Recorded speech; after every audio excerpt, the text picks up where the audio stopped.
पालकमंत्री पदाची प्रतीक्षा संपली आहे, कारण महायुतीने विविध जिल्ह्यांसाठी पालकमंत्री पदांच्या नावाची घोषणा केली आहे। पण या यादीतनं धनंजय मुंडेंचा पत्ता मात्र कट झालाय।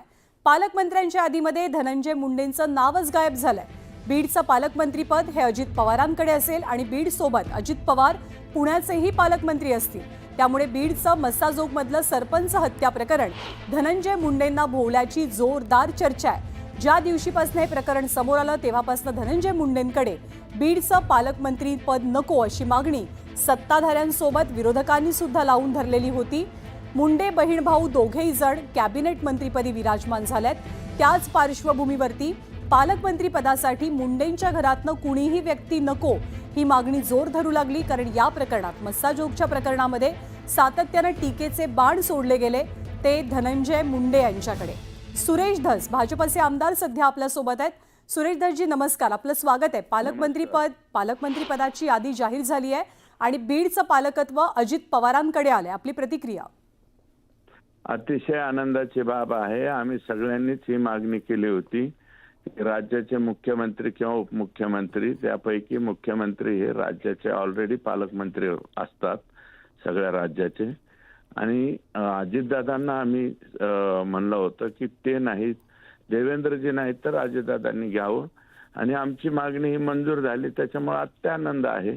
आणि जिल्हा परिषद लेवलच्या कार्यकर्त्यापर्यंत अजितदादा बीड जिल्ह्यातलं सगळं राजकारण जाणतात, सगळ्यांना बरोबर घेऊन जातील, आणि एकदम सरळ मार्गी असं पालकमंत्री पद मिळाल्यामुळं आणि इथे कुठेही भेदभाव होणार नाही, सगळ्या मतदारसंघाला सारखा न्याय मिळेल, आणि दादा असल्यामुळं आम्ही सर्व आनंदी आहोत।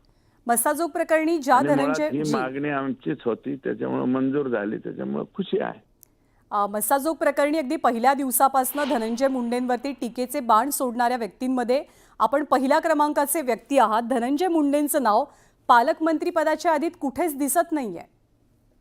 हा त्यांचा अंतर्गत प्रश्न आहे।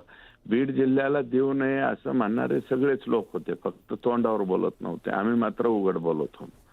आता इतर जिल्ह्यात त्यांना का देऊ नये, द्यावे, हे राष्ट्रवादी काँग्रेस पक्षाचा अधिकार आहे ना, आमचा थोडेच आहे। हे ह्या प्रश्नाचं उत्तर तुम्हाला तटकरे साहेब, दादा किंवा राष्ट्रवादीचे वरिष्ठ मंडळी तेच देऊ शकतील, काय त्याच्यात बोलणार। जी, बीडची सध्याची परिस्थिती पाहता, बीडमधलं अस्थिर वातावरण पाहता, नव्या पालकमंत्र्यांकडनं उपमुख्यमंत्र्यांकडनं काय अपेक्षा आहेत आपल्या? कोणती मागणी आपण करणार आहात? पहिली मागणी अपेक्षा नाही, आम्हाला इम्पार्शियल वागणूक मिळावी, आणि हे जे गुंडा फांडा एलिमेंट मोठ्या प्रमाणावरती वाढलेलं आहे हे जरा कुठंतरी बंदोबस्तीत व्हावं, एका सरळ रेषेमध्ये चालावं, अशा प्रकारची अपेक्षा आहे। मुंडे बहीण भगिनींना आपण विरोध केला, म्हणजे धनंजय मुंडे सुद्धा नकोत, पंकजा मुंडे सुद्धा नकोत, या दोनही मागण्या खरं तर आपल्या पूर्ण झाल्याचं चित्र पाहायला मिळतंय। पंकजा मुंडेंकडेही जालन्याचं पालकमंत्रीपद देण्यात आलंय। का आनंद आहे ना, त्यात पंकजा मुंडेंना आमच्या इथं जास्त विरोध नव्हता हो।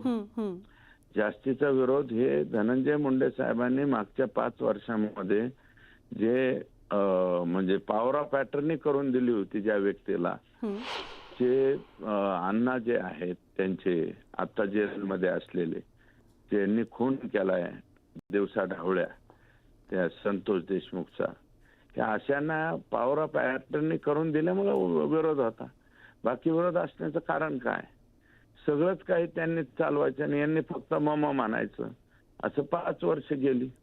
5 वर्षातलं थोडं एखादा वर्ष ते सावे साहेब होते, सावे साहेबांना विचारायला काही विरोध नाही झाला, ते आलं, चांगलं काम केलं, ते बी निघून गेले। पण आता अजितदादा झालेले आहेत, त्याच्यामुळं इतरांना किंवा ते हे खराब होते आणि ते खराब होते म्हणण्यापेक्षा आता जे मिळालंय अजितदादांना, अजितदादांनी सर्वांना सारखी वागणूक देतील। सगळे मतदारसंघ त्यांना माहिती आहे, जिल्हा माहिती आहे, आणि इथं 6 पैकी 5 महायुतीचे उमेदवार आहेत, म्हणजे निवडून आलेले लोक आहेत। सगळ्यांना सारखी वागणूक मिळाली की बस झालं, आणि ते अजितदादा देतील।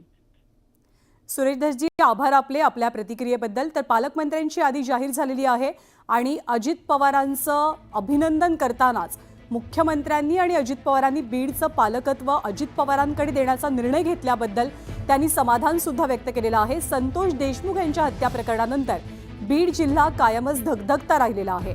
धनंजय मुंडेंकडे पालकमंत्रीपद नको ही प्रमुख मागणी विरोधकांसह सत्ताधाऱ्यांनी सुद्धा केली. सध्या खासदार बजरंग सोनावणे आपल्या सोबत आहेत. बजरंग बाप्पा नमस्कार, आपलं स्वागत आहे. बीडचं पालकमंत्रीपद धनंजय मुंडेंकडे नाही तर ते अजित पवारांकडे देण्यात आलंय. पहिली प्रतिक्रिया. बीड जिल्ह्याचं पालकमंत्री पद हे कुणाला द्यावा हा तसा सरकारमधील घटक पक्षांचा अधिकार होता. त्यानुसार सर्वांची आमची मागणी जी असेल ते त्यांचा अधिकार होता. त्याच्यानुसार आदरणीय अजित पवारांकडे आता त्यांनी पालकमंत्री पद त्यांची जबाबदारी स्वीकारली असं कळतंय. त्याबद्दल पहिल्यांदा त्यांचं सर्वप्रथम मी अभिनंदन करतो.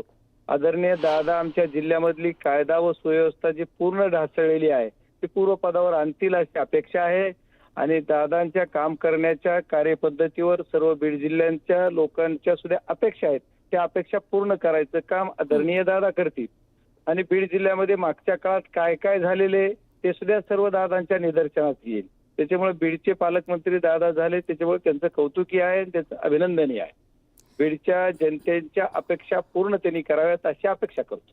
जी, आपले आभार आपण दिलेल्या प्रतिक्रियेबद्दल. तर समाधान व्यक्त केलं जात आहे. बीडचे खासदार असोत किंवा बीडमधले विविध पक्षीय आमदार, अजित पवारांनी बीडचं पालकमंत्रीपद स्वीकारण्याचा निर्णय घेतला. बीड सोबतच ते पुणे जिल्ह्याचेही पालकमंत्री असतील. राज्यातली पालकमंत्रीपदाची यादी जाहीर झालेली आहे. राज्याचे मुख्यमंत्री आणि गृहमंत्री देवेंद्र फडणवीस यांनी गडचिरोलीचं पालकत्व स्वीकारलंय तर उपमुख्यमंत्री अजित पवारांकडे बीड आणि पुणे या दोनही जिल्ह्यांची जबाबदारी असेल.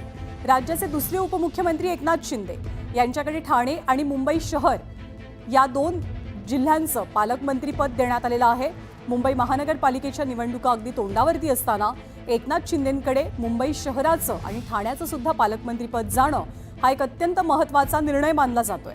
त्यामुळे देवेंद्र फडणवीस गडचिरोली, अजित पवार बीड आणि पुणे, त्यापाठोपाठ एकनाथ शिंदे ठाणे आणि मुंबई शहर, चंद्रशेखर बावनकुळे अमरावती आणि नागपूरचं पालकमंत्रीपद त्यांच्याकडे असेल. पंकजा मुंडे जालना, गिरीश महाजन नाशिक, चंद्रकांत पाटील सांगली. एकनाथ शिंदे ठाणे आणि मुंबई शहरचे पालकमंत्री असतील. उदय सामंत रत्नागिरी, चंद्रशेखर बावनकुळे नागपूर, आशिष शेलार मुंबई उपनगराचे पालकमंत्री असतील. सहपालकमंत्री अशी सुद्धा एक कॅटेगरी यावेळेला पालकमंत्री जाहीर करताना शासनानं दिल्याचं चित्र पाहायला मिळतंय. संजय शिरसाट छत्रपती संभाजीनगरचे पालकमंत्री, गुलाबराव पाटील जळगाव, संजय राठोड यवतमाळ, उदय सामंत रत्नागिरी.